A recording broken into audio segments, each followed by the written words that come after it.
I'm Amy Baxter, editor of Retail Leader, and welcome to Trend Talk. Every week on Trend Talk, we identify a retail trend and give it a deep dive with an industry insider.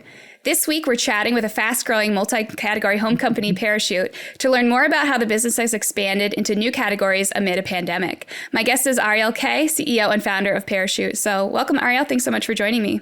Thanks for having me. It's great to be here. So the news that has brought us together is that Parachute is expanding into furniture, starting with this line of bed frames. So can you tell me just a little bit about this line, what's behind the launch into furniture? Sure. So furniture has been something that's been on our roadmap for quite some time. As I've thought about being a multi-category home lifestyle brand, we really wanted to think about the foundational products that people use within their spaces, and furniture is certainly one of them. Mm-hmm. And we've been really deliberate in our growth, moving from room to room slowly, and we've been really focused on leading with customer insights. So we've had customers for so many years asking us for recommendations for bed frames. Mm-hmm. Just about every photo that we post on our Instagram or in our catalogs, we get feedback and comments about where to buy those products, and it just became very clear that there was a demand for these products with our aesthetic and an opportunity to just continue to grow our assortment and continue to really be able to provide that full experience for our customers throughout the home. So starting with bed frames with 3 different styles and many different fabrics to choose from. And it's been just so exciting to see the response. Yeah, I've heard about the Instagram being sort of like where your customers were maybe inspiring this move into bed frames. So did you have maybe like a design that you were using for your aesthetic for the bed sheets that then people were like, oh, this is such a great bed frame. Is this your... Yeah, I mean, we've seen really since the beginning that, when we post a picture or, our catalog or like photos on our site, people are asking about, where can I buy that lamp? Where can I buy that piece of art? Where can I buy that bed frame? Where can I buy that chair? And, we see people just being very inspired by our aesthetic in general. Mm-hmm. And how we think about these pieces and how they live together and the environment that they create. And so, there were a few bed frames over the years that definitely caught our customers' attention.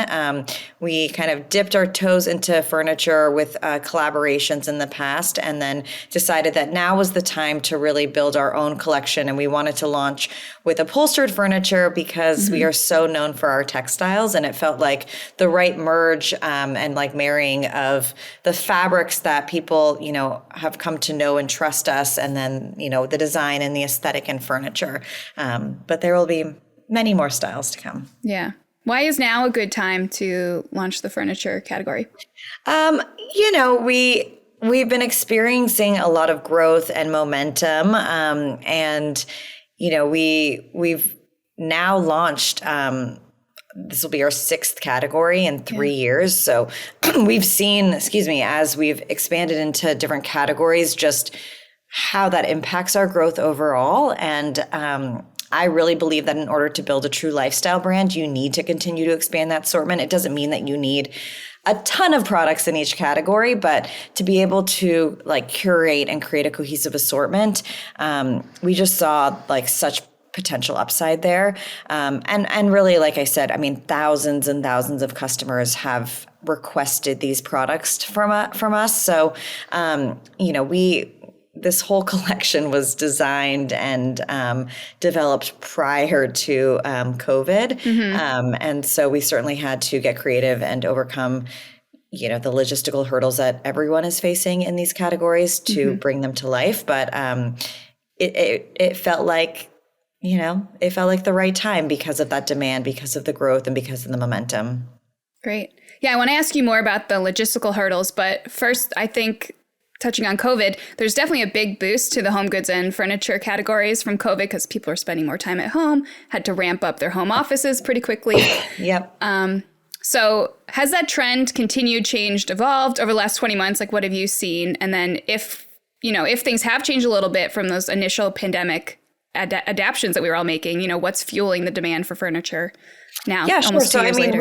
we've been seeing growth, we've been seeing sustained growth year over year. And I think the move to focusing on home and investing in the home and really being considered about these products, we've seen our customers, just get there, like as they're moving through these life milestones, and, whether it's moving in with a significant other or buying their first home or just having some more, like wanting to spend, their income on creating spaces that are really welcoming and cozy and feel good. But certainly with COVID and all of a sudden, the world shutting down, everyone being at home, our homes having to serve many different purposes. They're like our source of entertainment and childcare and work and relaxation and entertain, like all of the things were all of a sudden happening within our spaces.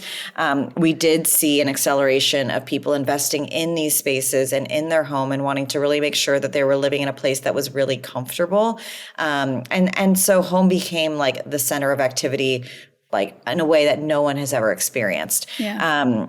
However, we also did experience an acceleration of just online shopping when all the stores closed. And so that was also something that certainly benefited our business since we're digitally native and we're really set up for success online. But I think that this is a trend that's going to continue. I don't see home being the center it's like all of a sudden not being the center of activity anymore. We still see people are continuing to invest in their homes. We see a lot of people moving to, the suburbs and buying bigger homes. And, 70% of Americans are planning to redecorate, even as the pandemic enters now, this second and a half, third year. Yeah. And so, we don't view this as like a COVID bump or as some sort of, one kind of singular moment. We really see this as kind of the way of the future. Most people are not going to go back to work full time. There will be some sort of hybrid model. At least that's what many companies are planning for right now. So, we're going to still spend a lot of time at home. And I think people are now just more comfortable hosting and feeling safer at home. Yeah, it's a good shift for you. So you mentioned a little bit, but has furniture always been in your mind when you first launched the company? And, how long has this expansion been in the works? Yeah, furniture really has. I started this company with bedding because I felt like that was the most just like intimate place in the home to really connect and to create like a real relationship with our customer, because you spend a third of your life in bed and sleep is such an important part of all of our lives.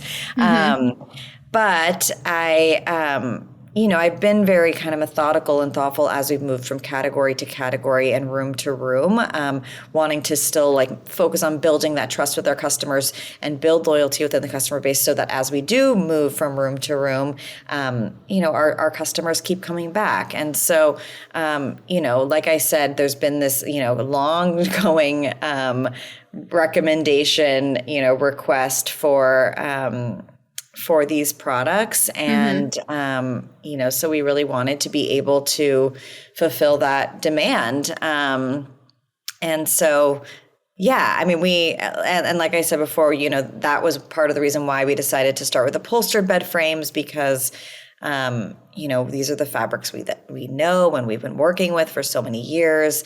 And we just felt like it was like a great way to start completing the room and the space. Totally.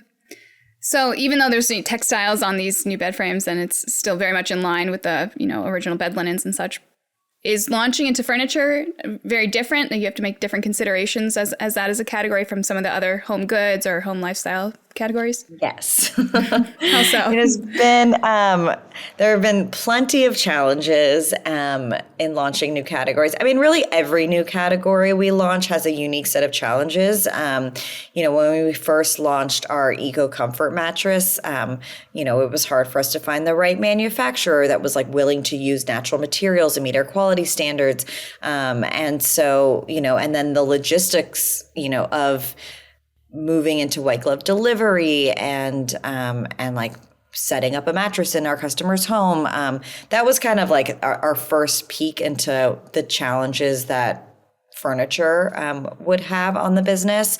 But with furniture, we learned a lot from our mattress experience, and we took a similar philosophy in terms of finding the right suppliers and manufacturers who like are so detail focused and so committed to creating really high quality products that will last for many years. We really wanted to create products with timeless design and these fabrics that are both soft and beautiful. But we did have challenges as a result of COVID. We wanted to work to have a made to order collection so that, because oftentimes, and especially now, it can be like a 16 to 20 to 24 week lead time, and maybe even longer with certain retailers. And so we really wanted to work together to create a ready to ship program so that our customers, we would have this shortened lead time. And that was kind of the biggest hurdle and the biggest challenge, but we were able to do it. So, these products come in a completely different box, they have to be handled completely differently. And so, it's a really cross-functional, problem-solving initiative that has been critical to our success. But overall, it's gone well. We launched with a made-to-order collection that was, can be shipped in as little time as 3 weeks, and we're super proud of that, given just the general supply chain issues right now.